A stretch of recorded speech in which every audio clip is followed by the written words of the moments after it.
नागपंचमीची कथा पाहूया आज.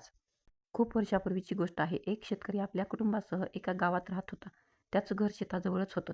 शेतात काम करताना तो आपली शेती नांगरत असे. एक दिवस तो शेत नांगरत असताना नांगर जमिनीमध्ये खोल गेला आणि एका नागाची पिल्लं नांगरामुळे मृत्यू पावली. नागराजाला जेव्हा हे समजलं तेव्हा तो खूप दुःखी आणि रागावला. रात्री नागराज शेतकऱ्याच्या घरात गेला आणि त्याच्या 3 मुलांपैकी 2 मुलांना दंश करून मारलं. शेतकरी आणि त्याची पत्नी खूप दुःखी झाली आणि शोकात बुडाली. दुसऱ्या दिवशी सकाळी तिसऱ्या मुलीला नागराजाने दंश करण्यासाठी धाडला. पण त्या मुलीने काय केलं? तिने एक पाट लावला, दूध, लाह्या, फुले आणि साखर ठेवली आणि नागदेवाची पूजा केली.